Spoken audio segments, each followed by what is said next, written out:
Hello प्यारे साथियों।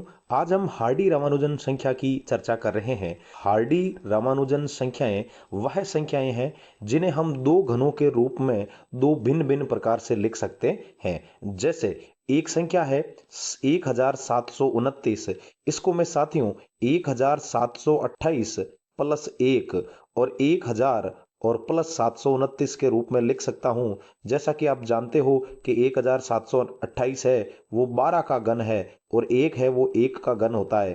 और ठीक उसी तरीके से जो 1000 है वो 10 का घन है और 729 है वो आपके 9 का घन है साथियों। तो इस तरीके से 1729 वह सबसे छोटी संख्या है जिसको मैं दो घन संख्याओं के योग के रूप में दो बार अलग अलग लिख सकता हूँ। ऐसी और भी रोचक तथ्य हैं। चलिए देखते हैं रामानुजन संख्या के बारे में जो विस्तृत जानकारी है। ये कहानी भारत की महान गणितीय प्रतिभावान विभूतियों में से एक एस के रामानुजन के बारे में है साथियों। एक बार एक अन्य प्रसिद्ध गणितज्ञ प्रोफेसर G.H. हार्डी उनसे मिलने एक टैक्सी में आए जिसका नंबर 1729 था। रामानुजन से बात करते समय हार्डी ने इस संख्या को एक निरस संख्या बताया। उसी समय रामानुजन जी ने तुरंत 1729 को वास्तव में एक रोचक संख्या कहा और बताया कि यह ऐसी सबसे छोटी संख्या है जिसे दो घनों या क्यूब्स के योग के रूप में व्यक्त किया जा सके।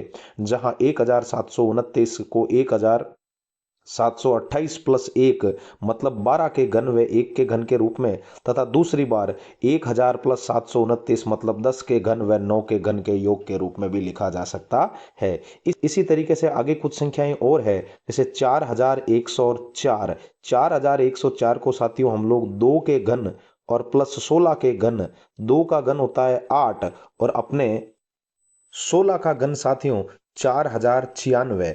इन दोनों को जब हम जोड़ते हैं तो 4104 के रूप में लिख सकते हैं। और इसे दूसरे रूप में लिखना चाहें तो 9 का घन और प्लस 15 का घनफल। तो 9 का घनफल होता है अपने 729 और 15 का घनफल होता है साथियों 3375। इनका भी जब हम योग करते हैं तो 404 आता है। तो उम्मीद है आपको ये जानकारी काफी पसंद आई होगी। चलिए फिर मिलते हैं इसी प्रकार की रोचक जानकारी के